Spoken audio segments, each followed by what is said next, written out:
Hello everyone, যারা চুল পড়ার সমস্যায় ভুগছেন তারা বাসায় তৈরি করে নিতে পারেন খাঁটি অরিজিনাল নারকেল তেল।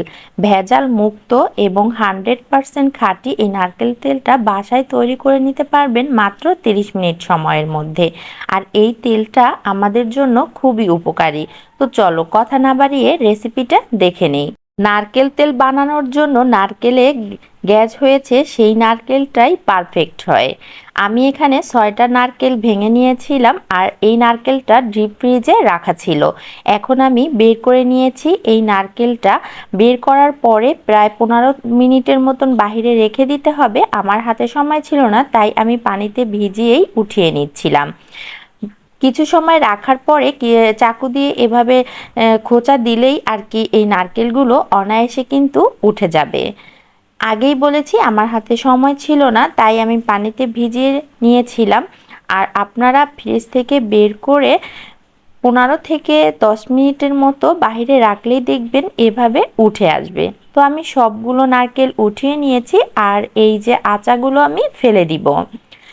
আর নারকেলটাকে এবার আমি বটির সাহায্যে ছোট ছোট করে কেটে নিব।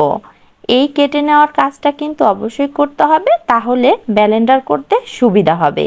আমি আমার সুবিধা মতো ছোট ছোট করে কেটে নিয়েছি।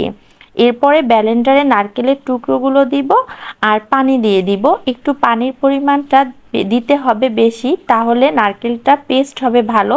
তো আমি পানি দিয়ে ব্লেন্ডার করে নিচ্ছি আর অবশ্যই কিন্তু খুব ভালো করে এই নারকেলটাকে পেস্ট করে নিতে হবে। তো এর মধ্যে নারকেলটা আমার পেস্ট করা হয়ে গিয়েছে। আমি একইভাবে অল্প কিছু পরিমাণে পানি দিব আর নারকেল দিব, এভাবে করে পেস্ট করে নিয়েছি। এবার নারকেলটাকে হাত দিয়ে 15 থেকে 20 মিনিট ভালো করে এভাবে কষলে নিব। তারপরে চেপে চেপে নারকেলের দুধটা আলাদা করে নিব আর ছাপাটা ফেলে দিব। হাত দিয়ে ভালো হয় না, এজন্য আমি পাতলা একটা কাপড় নিয়েছি, তার উপরে নারকেলটা দিয়ে হাতের সাহায্যে এভাবে চেপে চেপে নারকেলের দুধটা বের করে নিব আর অবশিষ্ট যে সাবাটা থাকবে সেটা ফেলে দিব। নারকেলটা যে ফ্রিজে রাখতে হবে এরকম না, নারকেলটা যখন ভাঙবেন তখনই এই তেলটা বানিয়ে নিতে পারবেন। আমি আগেই ভেঙে ফ্রিজে রেখে দিয়েছিলাম। আমার হাতে সময় ছিল না, তাই আমি ফ্রিজে রেখে দিয়েছিলাম আর এখন বের করে বানিয়ে নিচ্ছি। অলরেডি আমার ছেঁকে নেওয়া হয়ে গিয়েছে। এবার আমি এই দুধটা নর্মাল ফ্রিজে রেখে দিব 15 থেকে 10 ঘন্টার জন্য।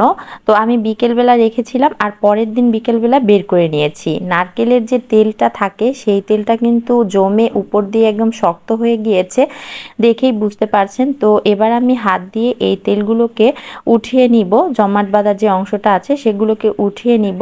আর নিচে কিন্তু একদম পানি পানি থাকবে, আর এই পানির অংশটা নেওয়া যাবে না, শুধু জমাট বাঁধা যে অংশটা সেটা আমি নিয়ে নিয়েছি। আর নিচে যে পানিটা সেটা ফেলে দিতে হবে। আর এই তেলটাকে আমি এবার জাল করে নিব। যে জমাট বাঁধা অংশগুলো ছিল একটু গরম পেলে এগুলো গলে এরকম পাতলা হয়ে আসবে। আর কিছু সময় জাল করার পরে এগুলো আস্তে আস্তে ঘন হতে থাকবে।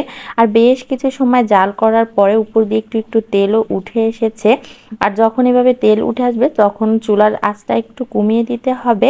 তেল বের হওয়ার পর নিচের এই অংশগুলোকে আমি একটু লাল করে নিব, তারপরেই নামিয়ে নিতে হবে। আর এখন গরম থাকা অবস্থায় তেলটা সেঁকে নিতে হবে, তা না হলে এই সাবাগুলো কিন্তু তেলটা শুষে নিবে। তো এই যে আমার তেলগুলো ছাঁকা হয়ে গিয়েছে, এখন আমি একটা কাচের জারে এই তেলটাকে সংরক্ষণ করব।